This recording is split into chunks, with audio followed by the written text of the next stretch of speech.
Bonjour à tous, au programme aujourd'hui on va aller voir Apple qui est sur une zone de support très importante en ce moment, qu'il faudrait qu'elle tienne. Il faudrait qu'elle tienne cette zone de support pour Apple si elle ne veut pas activer des scénarios un peu plus baissiers, donc on ira voir ça ensemble. On ira voir également le SP500 et le Nasdaq, les marchés américains, pour voir ce qu'il en est et qu'est-ce qu'on peut attendre du coup dans les prochains jours. Et enfin on ira voir le CAC 40, le marché européen, le marché français, pour voir également ce qu'on peut attendre dans les prochains jours. Alors on commence tout de suite avec Apple. Apple, je vais la mettre en mensuel et en grand écran. Donc voilà Apple. Qu'est-ce qu'on peut dire sur Apple ? Forcément, c'est très haussier depuis plusieurs années, depuis les années 2000 même. Alors, on remarque juste ici un petit essoufflement, comme vous le voyez. Ici, il y a les hausses qui sont... mon arrondi est dégueulasse, il faut le dire. On voit un essoufflement comme ça. On voit un arrondi. Est-ce que c'est dramatique ? Oui et non. Parce que quand on fait une hausse comme ça, c'est difficile de tenir le rythme indéfiniment. Donc c'est normal qu'on ait un essoufflement plus ou moins marqué de la hausse. Donc c'est ce qui est en train d'arriver ici. On a fait un plus haut qui a du mal à franchir vigoureusement les derniers plus hauts, en mensuel en tout cas. Et on voit ici qu'on a une zone de support qui est très importante. Donc on va aller la voir ensemble en hebdomadaire. Voilà. Alors, on était en hebdomadaire, du coup on était dans un canal descendant ici, qu'on a cassé par le haut ici. Assez franchement, les objectifs de ce canal descendant étaient les 206,20. On n'est pas allé les rejoindre, on les a pas atteints encore. Peut-être qu'on ira les atteindre, si on rebondit sur support, on a des chances d'aller les atteindre. Pour le moment, c'est pas le cas. On les a pas atteints et ça commence à durer un petit peu. Donc c'est pour ça que c'est peut-être un objectif qu'on aura du mal à atteindre. Il faut le garder en tête en tout cas. Ici du coup, on est sur une sorte de double bottom ou double top si on fait un retournement baissier. On est potentiellement soit dans un double bottom de continuation haussière, soit un double top de retournement baissier. On peut également voir un canal. Ce double top ou ce double bottom peut être placé dans un canal ascendant, qui est très bien respecté. On voit que pour le moment la parallèle à la résistance est parfaitement, est parfaitement respectée sur le support. Du coup, on a parfaitement rebondi ici. Il faut qu'on tienne ce niveau-là. Parce que si jamais on le franchit à la baisse, on a 40% de chance de rejoindre ces niveaux-là. Alors je vais le noter, 40% de chance. 40% de chance, c'est pas énorme. Mais il y a des infos supplémentaires qui sont plus ou moins inquiétantes. Alors je vais mettre ma loupe. On sait que si jamais on a un double bottom d'une amplitude de plus de 15%, et là pour le coup il est à un peu plus de 15%, 15,27%, si on le casse par le bas, potentiellement la baisse peut être supérieure à 20%. On enregistre en tout cas en général des baisses supérieures à 20%. Donc si on casse ce niveau par le bas, on aura potentiellement des baisses supérieures à 20%. Donc la baisse est parfaitement égale à l'objectif du coup. C'est vraiment un niveau qu'on est susceptible de venir atteindre. Bien entendu, 40% c'est pas énorme, mais il faut le garder en tête. Et si jamais on atteint ce niveau, ici, cette zone de support, on sera sur une belle zone de support et on activera potentiellement une épaule tête et potentiellement future épaule de retournement baissier. Donc pour le moment, on n'en est pas là. On tient la zone de support ici. Si on revient sur cette zone ici, c'est pas pour ça qu'on partira sur une épaule tête-épaule. On pourra très bien aussi rebondir pour partir à la hausse. Mais on activera en tout cas ce potentiel scénario de retournement long terme baissier pour Apple. Il faut garder ça en tête. Mais pour le moment on tient le support. On peut très bien rebondir ici. Si jamais on rebondit ici, qu'on atteint cette zone-là et qu'on la casse par le haut, on ira à la fois rechercher les objectifs de ce canal descendant, et puis on ira chercher des niveaux bien supérieurs, autour des 220, 230. On repartira en bull run sur Apple. Donc pour le moment on tient cette zone, il faut la tenir, sachant également que si on casse cette zone par le bas, ici. On aura une zone de support ici qui a été la résistance de l'ancien canal descendant sur laquelle on pourra venir rebondir. Donc on aura quand même une zone de support ici qu'il faudra également surveiller parce que je le rappelle, 40% c'est pas énorme d'atteindre des objectifs. Donc voilà, sur le chemin de la baisse on aura potentiellement des zones de rebond potentielles. Donc voilà ce qu'on peut dire sur le graphique hebdomadaire.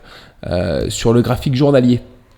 Le graphique journalier, donc on voit le double bottom ou le double top de manière plus précise. Ici, on voit qu'on avait fait un biseau descendant, dont on a parfaitement rempli les objectifs ici pour faire finalement ce double top.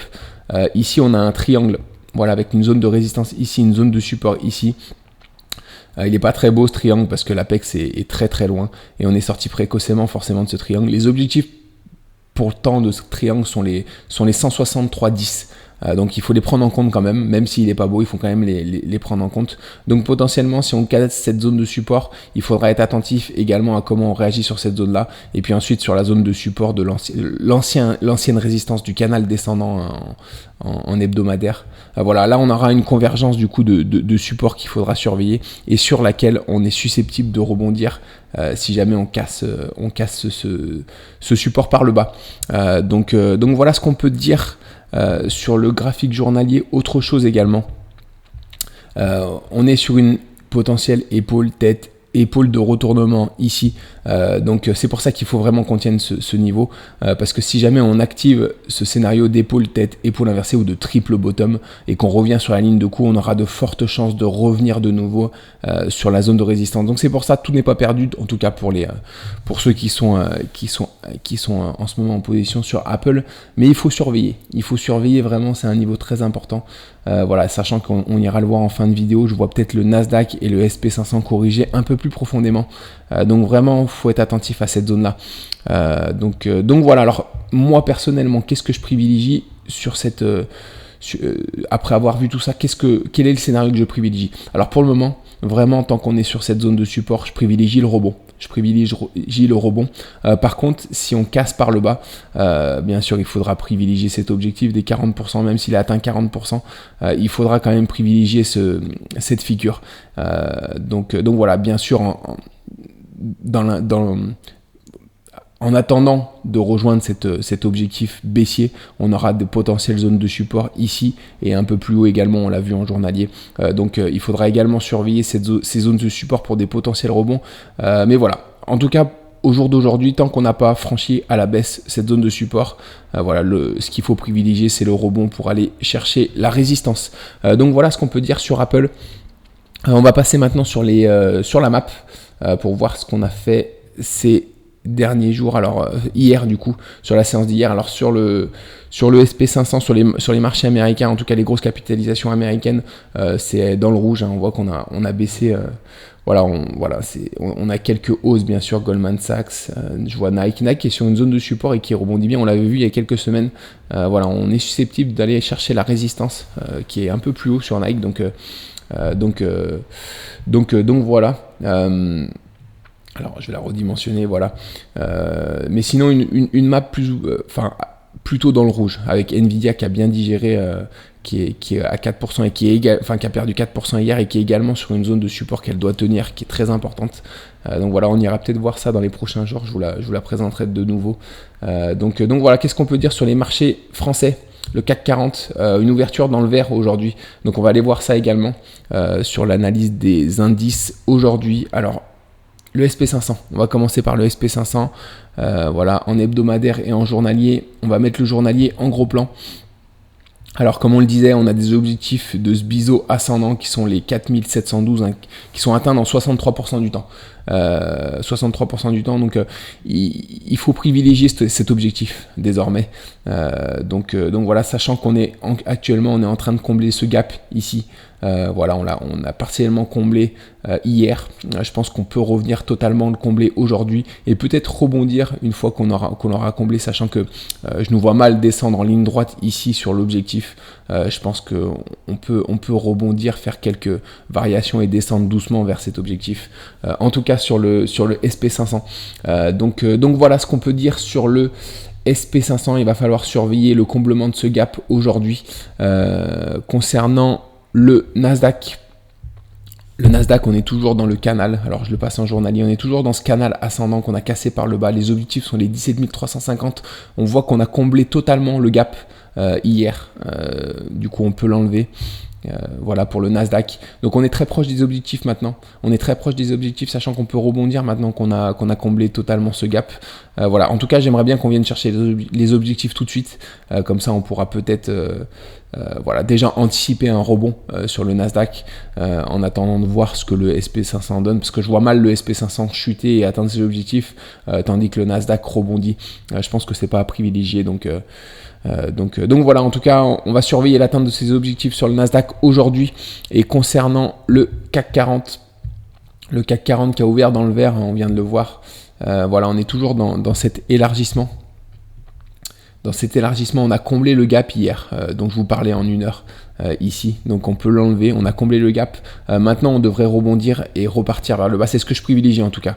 Retrouver la zone des 7712 qui sont les objectifs de cet élargissement descendant qui doivent être remplis 50% du temps, je pense à peu près. Tous les jours, je vous dis que je vais aller chercher les statistiques et je l'ai toujours pas fait. Donc voilà, il faut vraiment que je le fasse.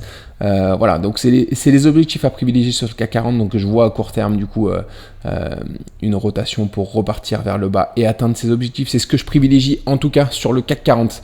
Voilà, c'est tout pour aujourd'hui. On se retrouve du coup demain matin pour le bilan de la journée du jour. Je vous souhaite une excellente journée. À très vite.